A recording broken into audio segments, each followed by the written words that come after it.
In this Cinelerra tutorial, I will show you how to create a keyframeable Roto mask.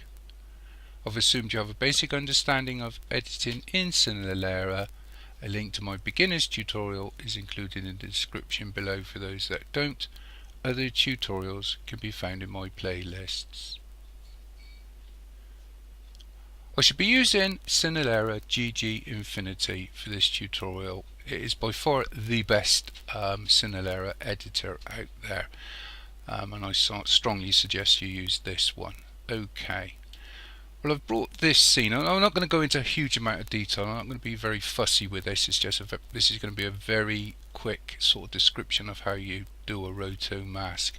So, as I was saying, I've brought two video clips in exactly the same, one above the other, and the bottom one, although you can't see it right now, I've actually desaturated so it's black and white. So first thing you need to do is look for the button that says mask or edit mask. You can also press F3, but I'm going to just left click on this. And the other thing, if you want to see a bit more information, left click on the question mark, and this gives you some options to sort of feather the edges and change positions, but we won't be changing any of the positions. But if you want to feather the edges, you'll need to adjust it here. Okay, so with the mask edit selected, go around your object. Now, first of all, make sure you've got your keyframe selected. This is like a little key button. It'll actually say generate keyframes. We'll tweak in. I think you can press J as well. So just make sure this is selected. So at any point in the video, any movement you make, it will memorize this.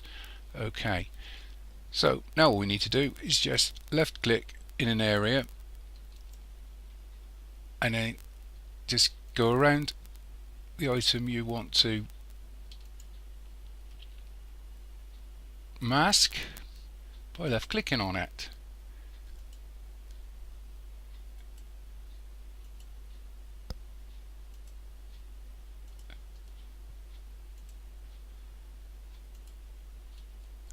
As I said, I'm not going to be too fussy with this because it can take a lot of time rotoscoping, and I know some people hate doing it.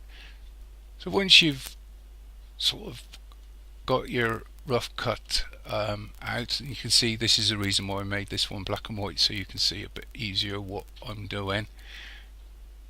You can just tweak these to sort of get yourself a better view, and it will memorize these. So I don't know, like I said, I'm not going to be too fussy.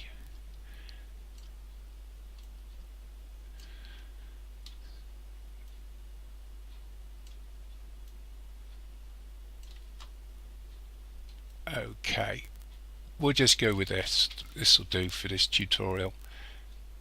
Now if you come forward a bit with your video, or just use the frame forward button, so I'm going to just left click on this, say 3 times, and have a look at what's happening with your mask. So I can see this needs tweaking out a little bit. This bit here perhaps, not a lot, it's not looking too bad. Bring this mask and just go around tidying up the edges. It's not perfect, but it does take time doing this, so we'll go with that. And again,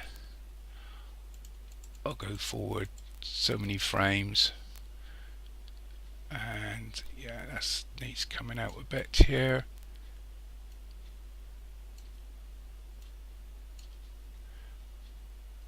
These need cutting in. You can go back and change this at any point.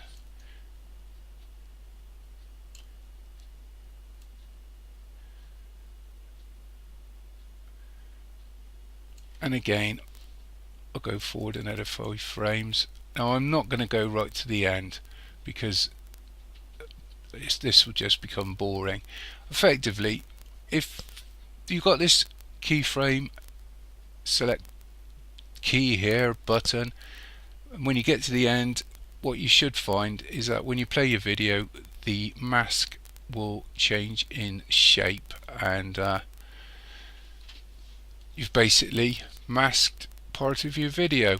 If you want to, the only other thing I would say, if you wanted to make something like, I don't know, a colour over this black and white one, in the mode button here you've got subtract alpha, left click on it and then select multiply alpha, and it will do this.